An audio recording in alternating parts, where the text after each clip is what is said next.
donc, mais moi je crois, j'abonde tout à fait dans votre sens, effectivement, je crois que, contrairement à ce que disent beaucoup d'astrologues, nous avons des choses que nous partageons, nous avons des vécus, des expériences, des énergies que nous partageons. Nous ne les vivons peut-être pas avec la même intensité, elles n'ont pas forcément la même signification pour nous, mais ce sont les mêmes énergies à la base.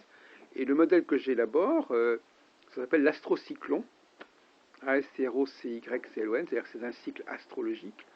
C'est un modèle unique, qu'on appelle le modèle universel, et que, par exemple, vous pouvez utiliser éventuellement, c'est une sorte de graphique, c'est un cycle de 7 ans, une sorte de graphique et le cycle de 7 ans se reproduit un nombre, c'est une succession de cycles de 7 ans.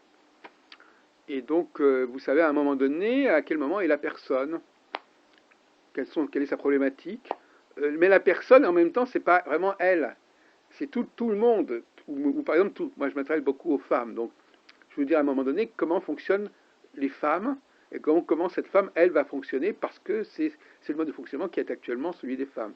D'accord, par rapport à ce cycle. Voilà.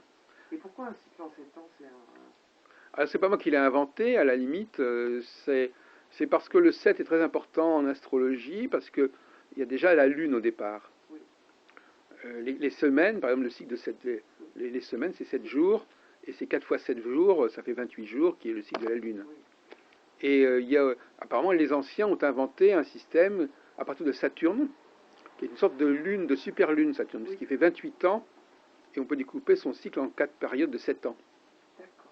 Mais alors, le mode de découpage, c'est un autre sujet. Il est découpé parce qu'il y a des étoiles qui viennent aussi. Enfin, je ne sais pas si vous êtes astrologue ou pas, mais ce cycle de 7 ans se découpe. Se découpe de 28 ans se découpe en 4 périodes de 7 ans.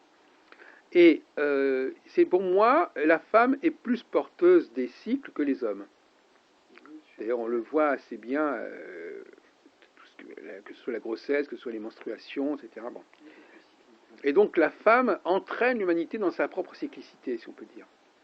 Non seulement individuellement, mais collectivement, à la limite.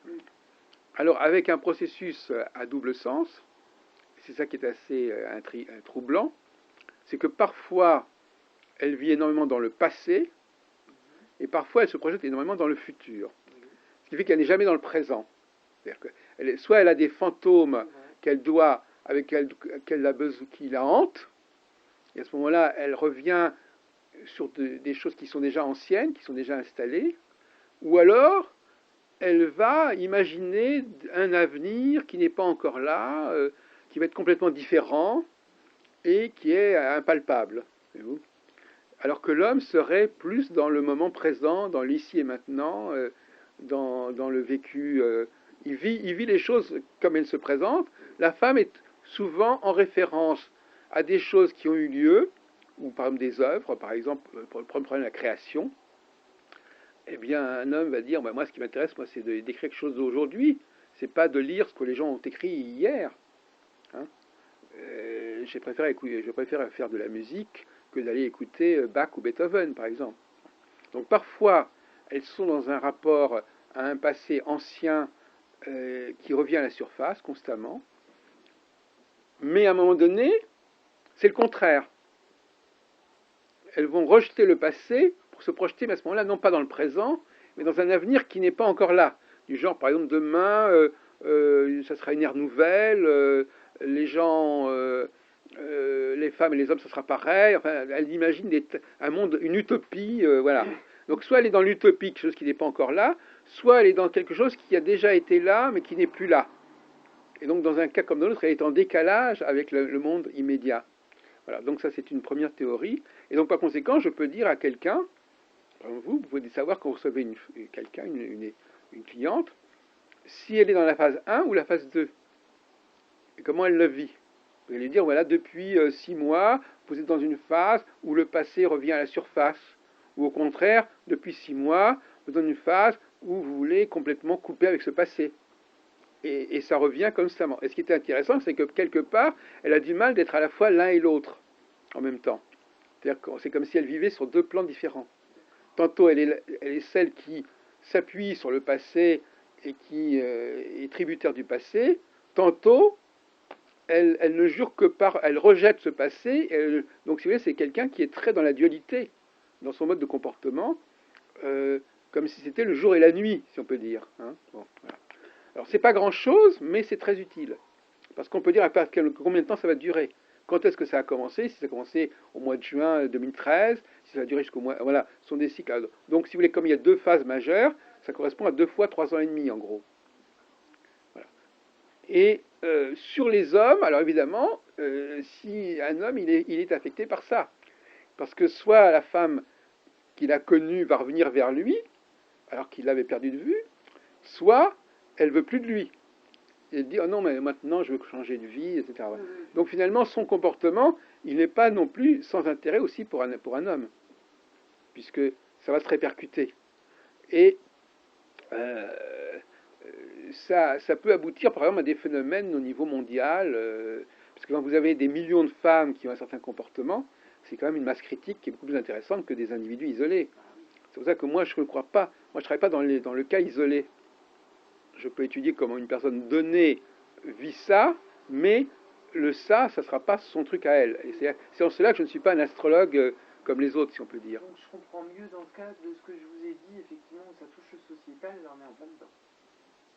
Oui, parce que ces deux tabous qui sont... bon, c'est la question... Aujourd'hui, notre civilisation, il y a deux choses qu'elle ne comprend pas du tout. D'abord, les notions de cycle, c'est quelque chose qui n'est pas du tout entré dans les mœurs.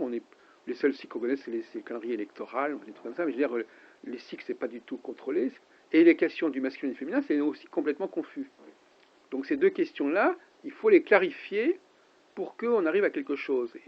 Et tant qu'on ne clarifie pas ces deux concepts et qu'on ne les relie pas entre eux, parce que les femmes sont dans le déni de ça. Alors, quand les femmes, alors soit effectivement elles sont complètement dans le retour au viscéral ancien, à toute une histoire ancienne, mais souvent elles sont aussi dans le processus au contraire de dire voilà, ce qui est vrai, ce qui a été vrai hier ne sera plus aujourd'hui. Donc elles sont très déconcertantes parce que à un moment, et on peut dire à quel moment ça va basculer, voyez-vous. On peut dire à quel moment la personne va passer d'une sorte d'approche rétro euh, euh, tradition, etc., à une approche du genre, oui, on fait table rase et on va vers autre chose. Et ça peut être, donc si vous voulez, ça c'est un outil que je mets en avant et qui n'est pas tout à fait de l'astrologie traditionnelle, puisqu'on ne fait pas le thème natal et on n'utilise pas toutes les planètes. On n'utilise qu'une seule planète en fait. Mais vous imaginez, Luc, Nicolas, que si on fait comme les astrologues en utilisant toutes les planètes, on a quelque chose d'extrêmement confus. Les astrologues sont empêtrés dans la complexité même de l'astronomie, et quand on leur demande des prévisions, ils savent pas, ils ont l'embarras du choix. Et ils savent pas, voilà, et non, mais en plus, il y a telle planète qui vient là, mais une autre planète qui va arriver à un autre moment, et puis qui va se rajouter à l'autre, etc. Et donc, ils sont complètement, ils sont coincés dans leur complexité. Et donc moi, ce que j'apporte, c'est justement de dire non, on n'est pas obligé de croire que l'astrologie est fondée sur la totalité de ce qui existe dans le ciel. Il est possible que nos ancêtres ont pensé que, bon, voilà, on va prendre Saturne parce que Saturne c'est pratique, il y a c'est 7 ans, et on n'est pas obligé, parce qu'on a pris Saturne, de prendre Jupiter ou de prendre Uranus. C'est pas une obligation. Oui, on ne prend plus qu'une référence, c'est plus de multiples références qui embrouillent. Oui, c'est ça. Et ça, j'ai beaucoup de mal à faire passer le message, entender. surtout chez les astrologues. Alors paradoxalement, c'est plus facile de communiquer avec des psychologues ou des voyants qu'avec des astrologues, parce que les astrologues, ils ont leur savoir-faire, ils ont leurs trucs, ils ont leurs habitudes. C'est pour ça que paradoxalement, la nouvelle astrologie pourrait apparaître plutôt comme un outil de travail pour les non-astrologues, en fait. On est obligé de contourner la profession pour pouvoir faire passer le message. Ou alors au niveau des médias, etc. Très intéressant. C'est marrant parce que ce chiffre 7, je vais vous dire où je suis né, ça va vous faire rire. Oui. Vous êtes en Ardèche, non? Je suis né à Croix. Ah oui, c'est dans le nord, ça. Voilà.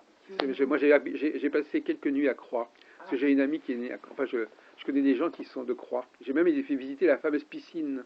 Ah bah oui, ça fait rouler par contre. Mais... Ah, pardon, excusez-moi. Non, mais c'est pas... Mais j'ai passé une nuit à Croix. Et le chiffre 7 me pourchasse dans ma vie.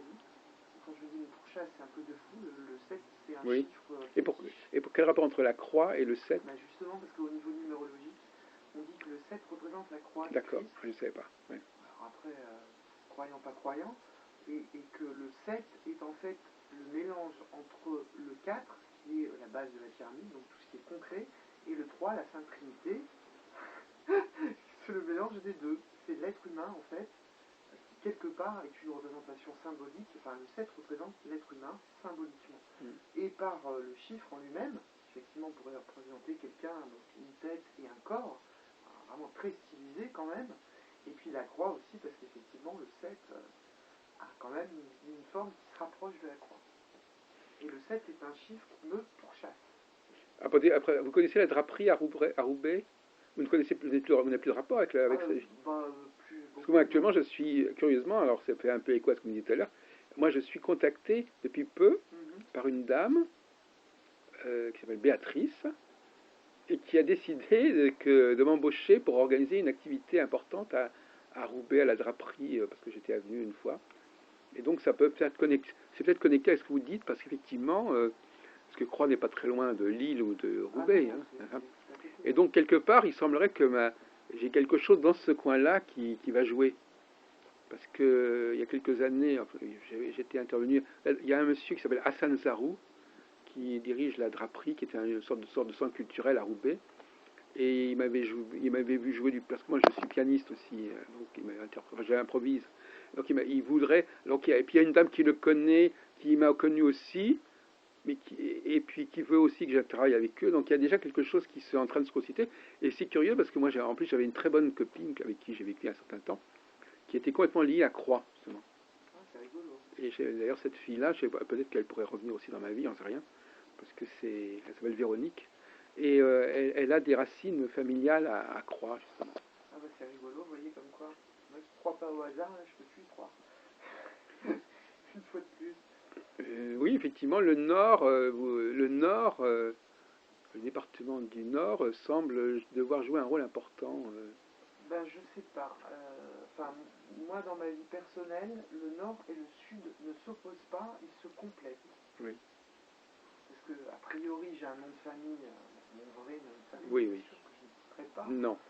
Mais est un nom particulièrement, alors c'est du nord de la France, on ne peut pas plus. Ouais, ouais. C'est vraiment un nom flamand. Et pourtant, vous voyez ma tête, j'ai pas les yeux bleus, je suis pas blond. Donc, vous avez un côté un peu belge quand même, je trouve. Ben, peut-être un peu belge, mais les Belges ont été colonisés Par les Espagnols. Ben, voilà. Donc c'est vrai. je suis issu du mélange des deux, et je ne sais pas pourquoi, moi j'ai toujours eu un coup de cœur complet et radical sur la Provence. Oui.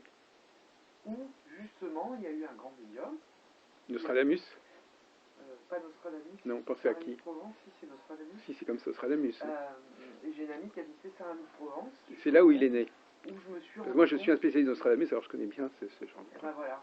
Et alors de ça à ça, la croix, et c'est marrant parce que, donc a priori, vous êtes de confession différente de la mienne, et au plus j'avance en âge, au plus je rencontre des gens qui sont de confessions différentes et qui m'amènent à penser qu'il n'y a pas trois religions, il n'y en a qu'une.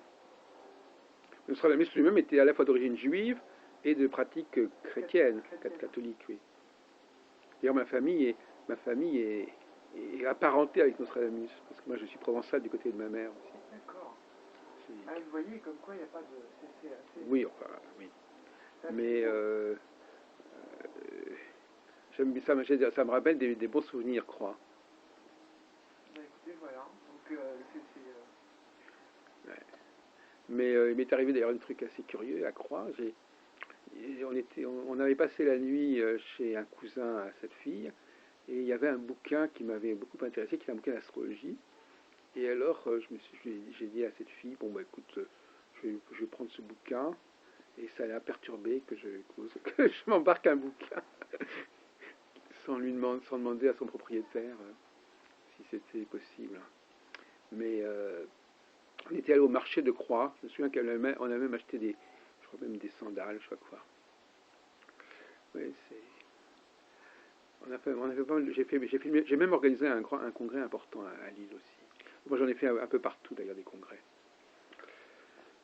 Bon, bah écoutez, très bien. Je vous remercie de votre visite. Merci à vous.